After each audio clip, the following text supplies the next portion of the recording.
Bienvenido, bienvenida a la lectura en vivo del libro Autobiografía de un Yogi, escrito por Paramahansa Yogananda.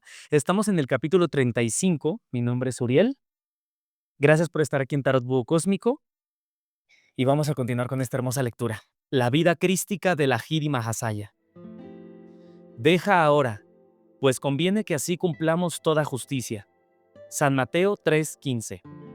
En estas palabras dirigidas a Juan el Bautista y al pedirle a Juan que lo bautizara, Jesús reconocía los derechos divinos de su gurú. Basándome en un estudio reverente de la Biblia desde el punto de vista oriental, así como desde mi percepción intuitiva, estoy convencido de que Juan el Bautista fue en vidas pasadas el gurú de Jesucristo.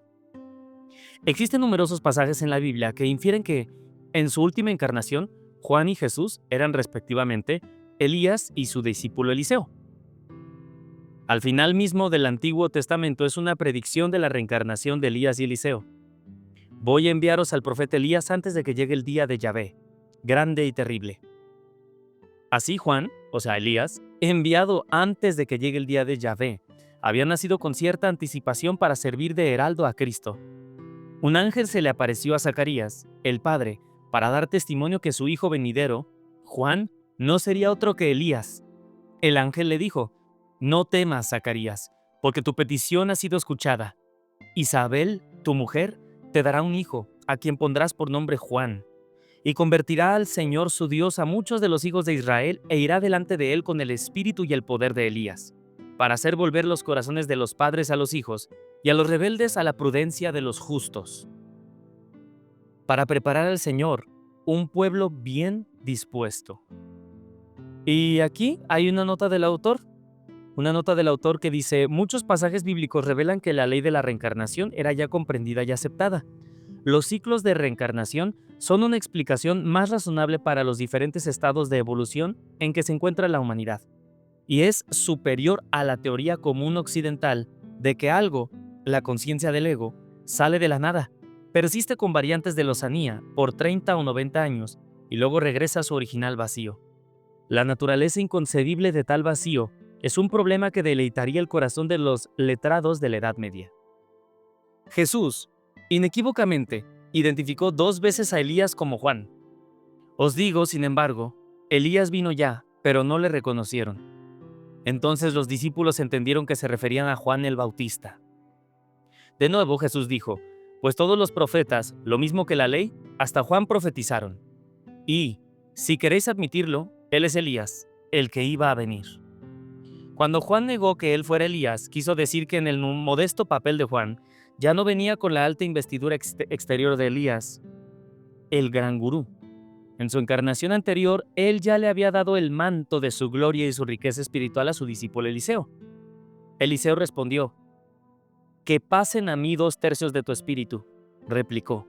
Pides algo difícil. Si alcanzas a verme cuando sea arrebatado de tu lado, entonces pasará a ti. Y tomó el manto que había caído de las espaldas de Elías.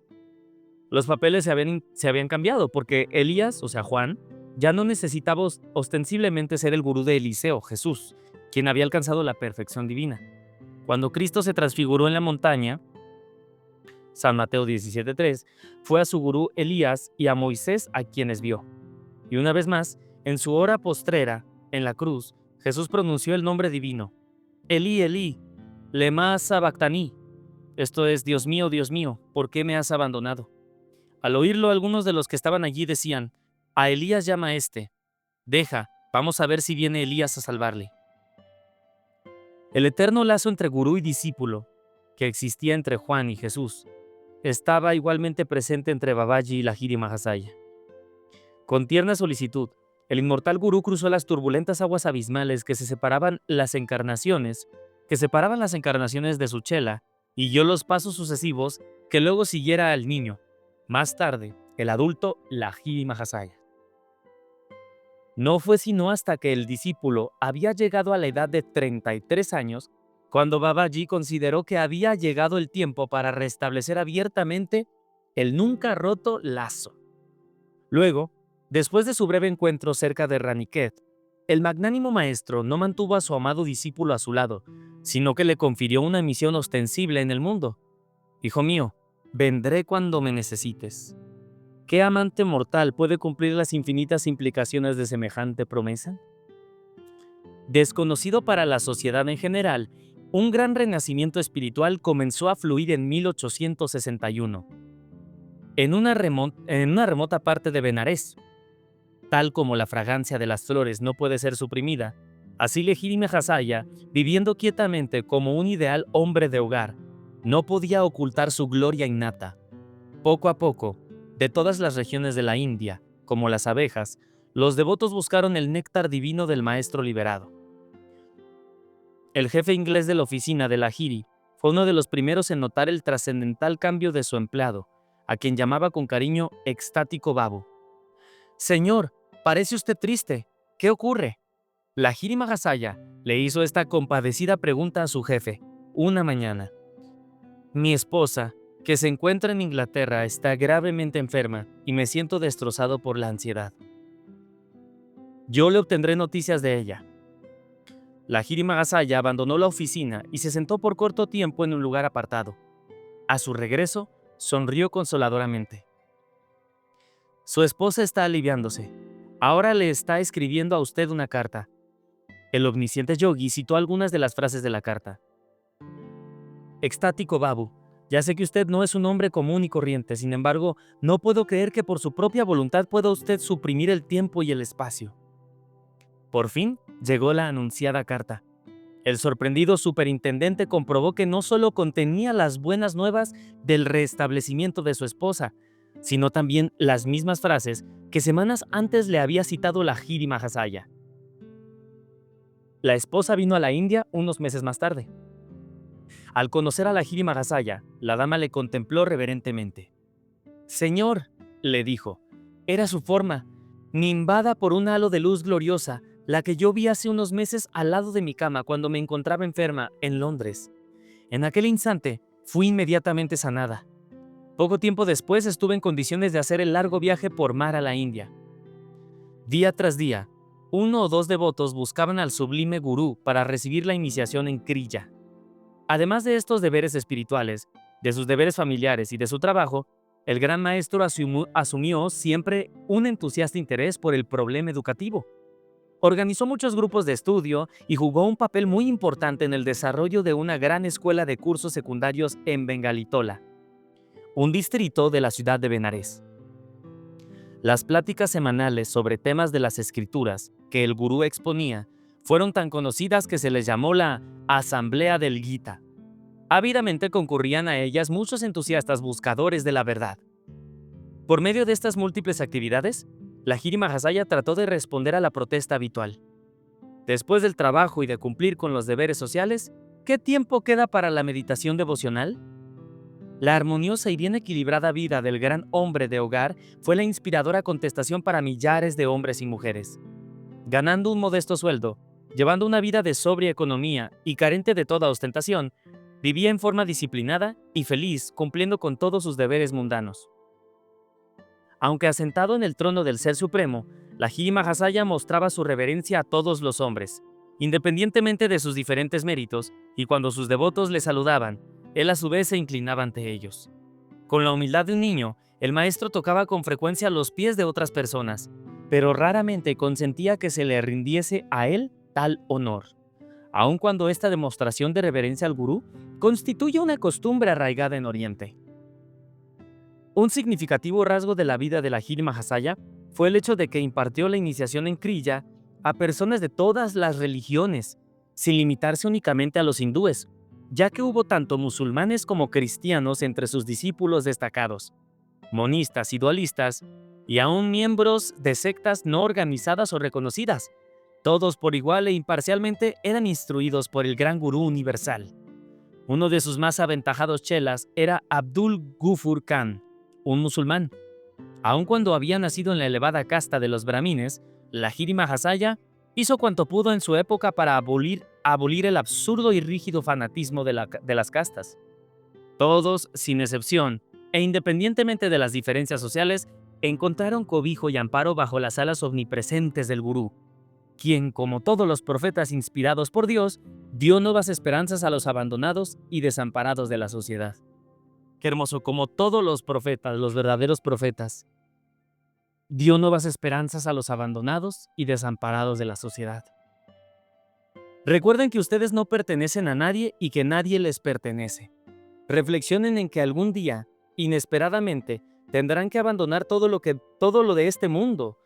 Así pues, establezcan contacto con Dios desde ahora, decía el gran gurú a sus discípulos. Prepárense para el futuro viaje astral de la muerte, elevándose cada día en el globo de la percepción de Dios. Debido a la ilusión, creen que son un conjunto de carne y huesos, el cual no es más que un nido de dificultades. ¡Uf! ¡Qué hermoso eso que dijo! Nota del autor. ¿Cuántas clases de muertes hay en nuestros cuerpos? Nada hay allí más que muerte. Martín Lutero en Table Talk. Y sí, está hermoso esto que está compartiendo. Estuvo hermoso. La verdad, permíteme leerlo otra vez. Recuerden que ustedes no pertenecen a nadie y que nadie les pertenece. Reflexionen en que algún día inesperadamente tendrán que abandonar todo lo de este mundo. Así pues establezcan contacto con Dios.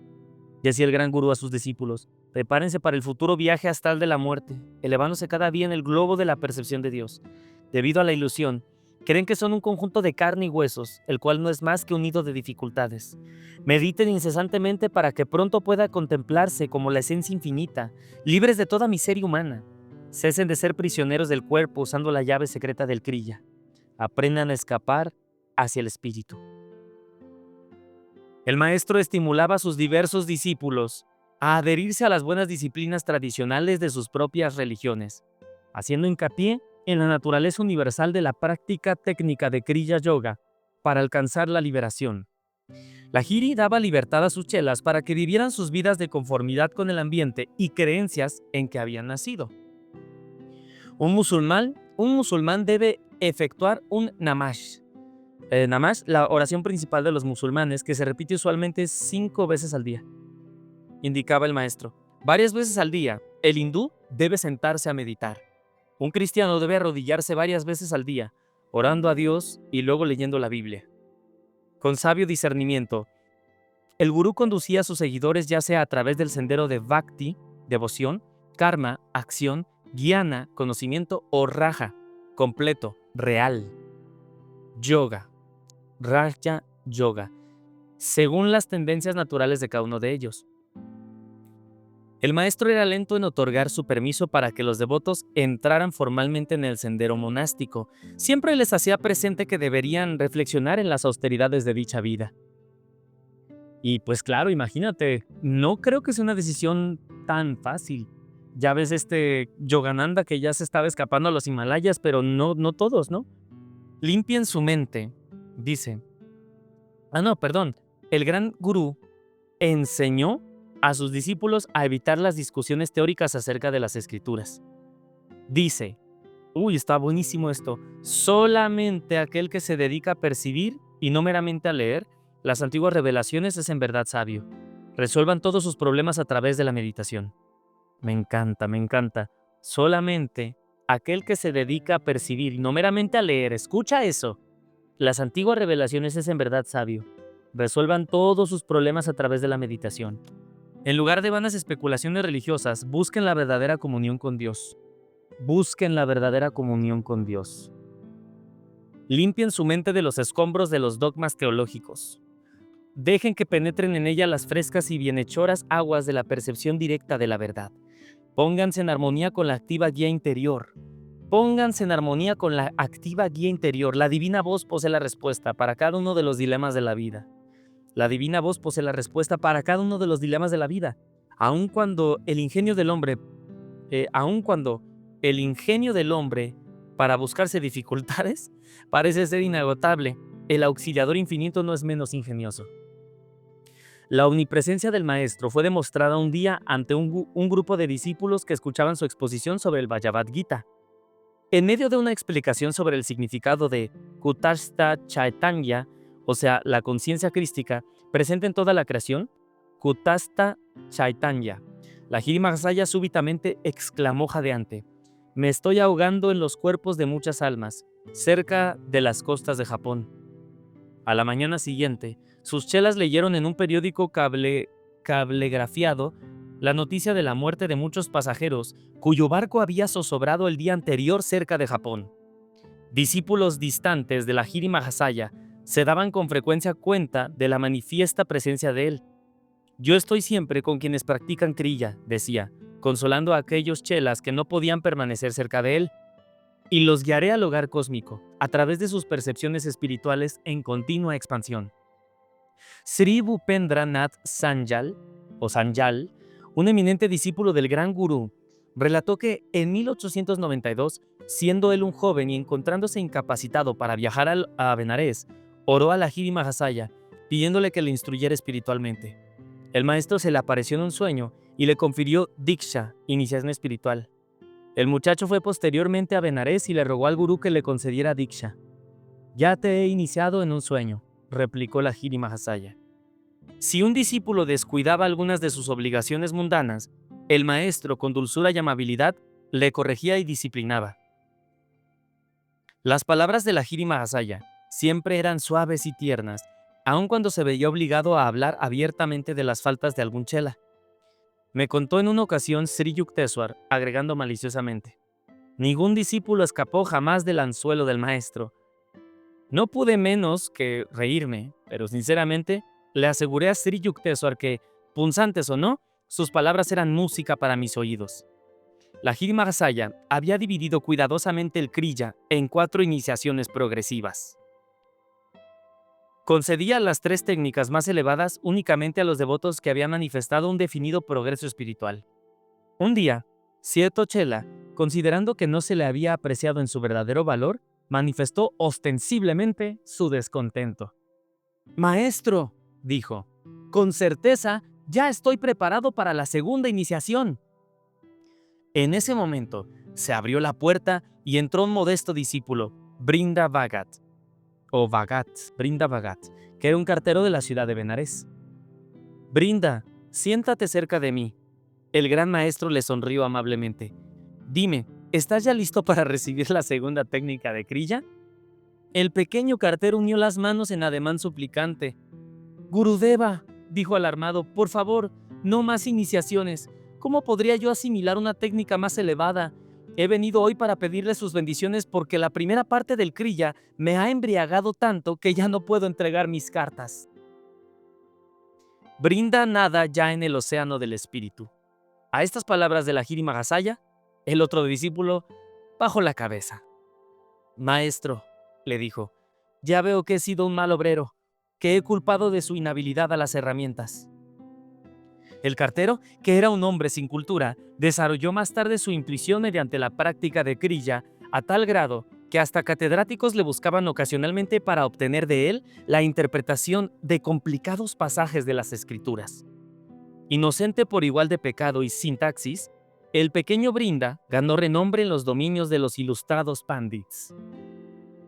Además de los numerosos discípulos que la Lahiri Mahasaya tenía en Benares, cientos de ellos venían de diferentes partes de la India. Él mismo viajó algunas veces a través de Bengala, visitando a los suegros de sus 2 hijos. Así, bendecido por su presencia, el estado de Bengala se convirtió en un panal de pequeños grupos de estudiantes de kriya, especialmente en los distritos de Krishnanagar y Vishnupur. Muchos devotos, de manera silenciosa, han mantenido fluyendo hasta nuestros días la invisible corriente de la meditación espiritual.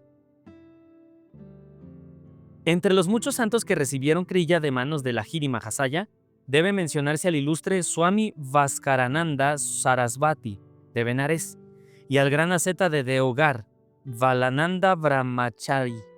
Por algún tiempo, la Lahiri Mahasaya fue tutor privado del hijo de Maharaja Isvari Narayan Sina Bahadur, de Benares. Reconocido tanto el Maharaja como su hijo la alta espiritual del maestro. Ambos buscaron la iniciación en kriya, como lo había hecho el Maharaja Jotindra Mohar Thakur. Algunos discípulos de posición influyente deseaban extender el círculo de los adeptos de kriya por medio de la publicidad. El maestro les negó su permiso. Un chela, el médico real del Lord de Benares, inició un organizado esfuerzo para difundir el nombre del maestro como Kashi Baba, el exaltado santo de Benares. Otro de los títulos concedidos a Lahiri Mahasaya por sus discípulos, entre ellos fueron Yogivar, el más grande de los yogis, Yogirash o Yogirai, el rey de los yogis, Munivar, el más grande de los santos, a los cuales he agregado el de Yogavatar, encarnación del yoga. Una vez más lo impidió el maestro. Dejad que la fragancia de la flor de crilla se difunda naturalmente, decía él. Sus semillas se enraizarán en el terreno de los corazones espiritualmente fértiles. Aun cuando el maestro no hizo uso, para divulgar sus enseñanzas, de ningún sistema moderno de organización o de publicidad, él sabía que el poder de su mensaje se desbordaría como un torrente incontenible, inundando por su propia fuerza las riberas de las mentes humanas. El cambio y purificación operados en las vidas de los devotos era la única garantía de la inmortal vitalidad del Kriya. En 1886, 25 años después de su iniciación en Raniket, Lahiri Mahasaya se retiró del trabajo. Él había ya permanecido 35 años prestando sus servicios en un departamento del gobierno. Lahiri Mahasaya se retiró de su trabajo mediante la jubilación. Al encontrarse accesible ahora durante el día, sus discípulos le asediaban en número siempre creciente. El gran gurú permanecía sentado en silencio la mayor parte del tiempo, inmóvil, en la tranquila postura del loto. Rara vez abandonaba su salita, ni siquiera para visitar otra parte de la casa. Una corriente de chelas, o sea, alumnos, llegaban casi sin cesar en pos de un darshan, santa contemplación del gran gurú. Ante el asombro de todos los que le trataban, el estado fisiológico habitual de Lahiri Mahasaya exhibía las características sobrehumanas de la suspensión del aliento, la ausencia del sueño, la cesación del pulso y de los latidos del corazón, ojos inmóviles durante horas y una profunda aura de paz. Ningún visitante se marchaba sin experimentar una elevación espiritual en su ser. Todos sabían que habían recibido la silenciosa bendición de un verdadero hombre de Dios. Fascinante, esto me encanta. Escucha. Dice, ningún visitante se marchaba sin experimentar una elevación espiritual en su ser. Todos sabían que habían recibido la silenciosa bendición de un verdadero hombre de Dios. El maestro le permitió a su discípulo Panchanon Bhattacharya abrir un centro de yoga en Calcuta denominado Arya Mission Institution. Dicho centro distribuía hierbas medicinales de acuerdo con el yoga y publicó la primera edición popular del Bhagavad Gita en Bengala. El Gita de la Arya Mission en hindi y bengalí llegó a miles de hogares. Siguiendo una antigua tradición, el maestro solía dar a la gente, por lo general, un aceite de neem, nota del autor, el árbol margosa del este de la India. Su valor medicinal es ahora reconocido en Occidente, donde la amarga cáscara del neem se emplea como tónico. El aceite de sus semillas y frutos se aplica en el tratamiento de la lepra y otras enfermedades. Bueno, siguiendo una antigua tradición, el maestro solía dar a la gente, por lo general, un aceite de neem indicado para la curación de diversas enfermedades. Cuando el gurú le pedía a algún discípulo que destilara el aceite, este cumplía con facilidad el encargo. Pero si cualquier otro trataba de hacerlo, se encontraba con innúmeras dificultades, pues el aceite se evaporaba casi del todo. Después de pasar por el proceso de destilación requerido, evidentemente las bendiciones del maestro eran un ingrediente indispensable. En esta página puede verse un texto manuscrito y firmado por Lahiri Mahasaya en bengalí. Bueno, aquí está en la página, no lo vas a alcanzar a leer, pero es un texto que la verdad es que es ilegible, ¿no? Dice, estas líneas son parte de una carta enviada a un chela. El gran maestro interpreta un verso en sánscrito. Aquel que ha obtenido un estado de calma en que sus ojos no parpadean, ha dominado el Sambhavi Mudra, firmado en la parte inferior izquierda. Sri Shyama Charandeva Sharman. Wow. Y bien, no le entiendo nada de lo que escribe, pero eso es lo que dice. Al igual que muchos otros grandes profetas, Lahiri Mahasaya no escribió libro alguno, pero instruyó a numerosos discípulos en sus interpretaciones de las escrituras. Mi apreciado amigo Sri Ananda Mohan Lahiri, nieto del maestro, escribió lo siguiente. El Bhagavad Gita y otras porciones del poema épico Mahabharata poseen varios puntos intrincados Vyas-Kutas. Dejen estos puntos sin descifrar y no encontrarán sino cuentos mitológicos de un tipo peculiar y fácilmente malentendido.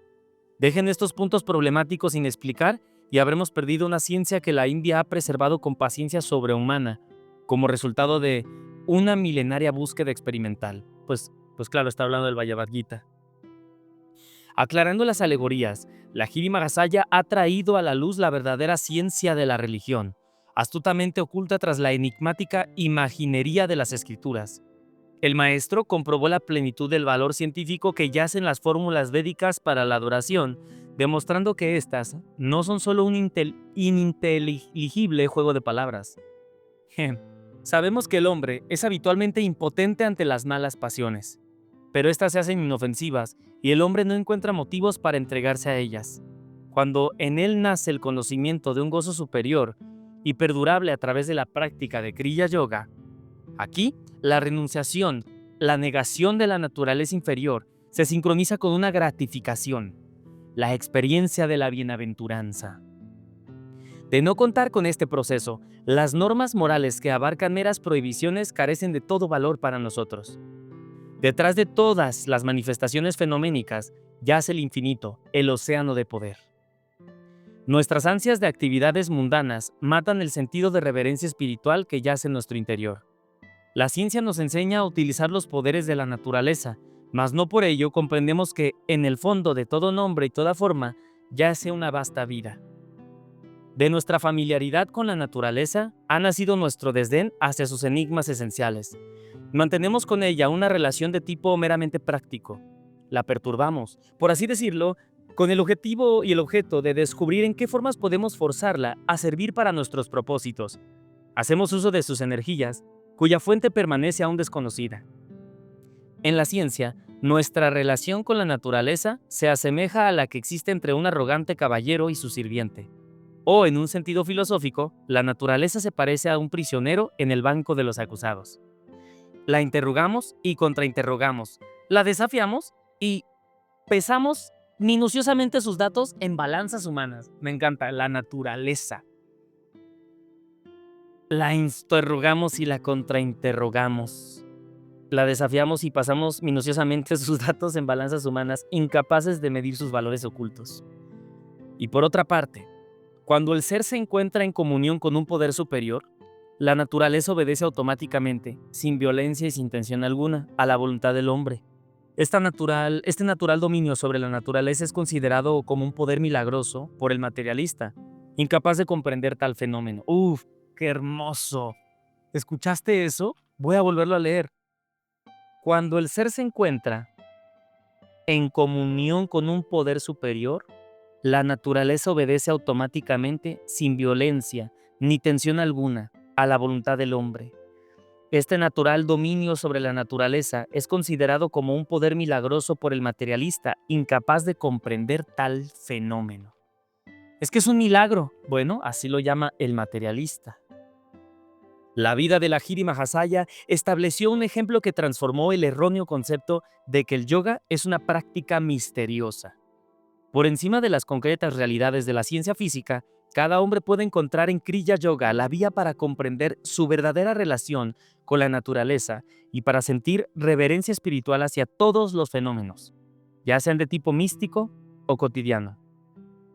El hombre, nota del autor, el hombre que habitualmente no se maravilla y adora, aunque fuese presidente de innumerables sociedades reales y llevara el epítome de todos los laboratorios y observatorios con sus resultados en su sola cabeza, es como un par de anteojos tras los cuales no hay ojos. Deberíamos recordar siempre que los hechos inexplicables hace 1000 años ya no lo son hoy, y los temas que ahora parecen misteriosos posiblemente se tornarán perfectamente inteligibles dentro de algunos años. La ciencia de Kriya Yoga es eterna, y tan verdadera como las matemáticas. Tal como las simples leyes de la suma y la resta, la ley de Kriya jamás podrá ser destruida. Quemada hasta las cenizas todos los libros sobre matemáticas, y los hombres de mentalidad lógica podrán siempre redescubrir sus verdades. Haced desaparecer todos los textos de yoga, y sus fundamentos volverán a ser revelados cuando quiera que aparezca un sabio dotado de una devoción pura y, consecuentemente, de un conocimiento puro. Así como Babaji se encuentra entre los más grandes avatares como un Mahavatar, y Sri Yukteswar puede ser llamado con justicia un Gyanavatar o encarnación de la sabiduría, de igual manera Lahiri Mahasaya puede ser considerado un Yogavatar o encarnación del yoga. Me encanta. Y quiero volver a leer esta parte, ¿no? Quemad hasta las cenizas todos los libros sobre matemáticas y los hombres de mentalidad lógica podrán siempre redescubrir sus verdades. Perdón, es que me llamaron a volver a leer esa parte porque dije, no, algo no leí. Quemad hasta las cenizas todos los libros sobre matemáticas y los hombres de mentalidad lógica podrán siempre redescubrir sus verdades. Haced desaparecer todos los textos de yoga y sus fundamentos volverán a ser revelados cuando quiera que aparezca un sabio dotado de una devoción pura y consecuentemente de un conocimiento puro. Hermoso. Hermoso. Me encantó. Me encanta.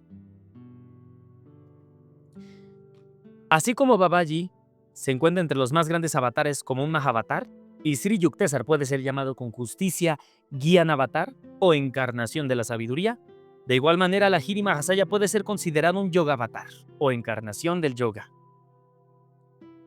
Por los medios cualitativos y cuantitativos del bien, el Gran Maestro elevó el nivel espiritual de la sociedad. Por su poder de elevar a sus más cercanos discípulos a la estatura espiritual de Cristo y por su amplia diseminación de la verdad entre las masas, Lahiri Mahasaya figura entre los salvadores de la humanidad. Su singularidad como profeta descansa en su esfuerzo práctico para establecer un método definido, Kriya, con el fin de abrir por primera vez las puertas de la libertad del yoga a todos los hombres, sin considerar los milagros de su propia vida. El Yogavatar llegó ciertamente al cenit de todas las maravillas al reducir las antiguas complejidades del yoga a una efectiva simplicidad, al alcance de la comprensión ordinaria. Eso es algo impresionante. Con relación a los milagros, Lahiri Mahasaya solía decir con frecuencia: el funcionamiento de las leyes sutiles que son desconocidas para la gente en general no debe ser públicamente discutido o publicado sin un discernimiento cuidadoso. Hermoso, hermoso, hermoso. Es decir, no echéis los santos a los perros ni margaritas a los cerdos. Si en estas páginas aparentemente he ignorado su advertencia, se debe a que he recibido su sanción interior para hacerlo así. Pero al registrar las vidas de Babaji, Lahiri Mahasaya y Sri Yukteswar, he considerado preferible omitir ciertos relatos milagrosos, los cuales no podría incluir sin escribir simultáneamente un volumen explicativo de la más abstrusa filosofía. Imagínate de lo que nos estamos perdiendo. Imagínate de lo que no hemos conocido. ¡Wow! El mensaje de Lahiri Mahasaya como padre de familia y yogi es de una naturaleza práctica que concuerda con las necesidades del mundo actual. Debido a que, en la era presente, no existen ya en la India las excelentes condiciones económicas y religiosas del pasado, Lahiri Mahasaya no alentó a los devotos a convertirse en ascetas errantes y mendigar su sustento, conforme el antiguo ideal de vida del yogi. El gran maestro enfatizó, en cambio, cuán ventajoso es para un yogi el mantenerse mediante su propio trabajo, en lugar de depender del apoyo de una sociedad apremiada por las dificultades, y practicar el yoga en la intimidad de su propio hogar. Lahiri Mahasaya reforzó este consejo con el estímulo de su ejemplo personal. Él fue, en verdad, el modelo perfecto de un yogi moderno, actualizado. Pues sí, es un yogi moderno. Su estilo de vida, tal como lo planeara Babaji, estaba destinado a servir de guía en todas partes del mundo a quienes aspiran a convertirse en yogis. Nueva esperanza para hombres nuevos. La unión con Dios, proclamó el Yogavatar, es posible por medio del propio esfuerzo personal y no depende de creencias teológicas ni de la voluntad arbitraria de un dictador cósmico. Me encanta. La unión con Dios es posible por medio del propio esfuerzo personal y no depende de las teológicas ni de la voluntad arbitraria, de las creencias teológicas, ni de la voluntad arbitraria de un dictador cósmico. Por medio de la llave de Kriya, quienes no pueden llegar a creer en la divinidad de ningún hombre conocerán, al fin, la plenitud de la divinidad de su propio ser. La plenitud de la divinidad de su propio ser. Hasta aquí le vamos a dejar. Estoy fascinado con este libro. Estoy fascinado con este libro. Bueno, muchísimas gracias. Gracias por acompañarme. Y nos vemos en el siguiente episodio. Que Dios te bendiga. Gracias.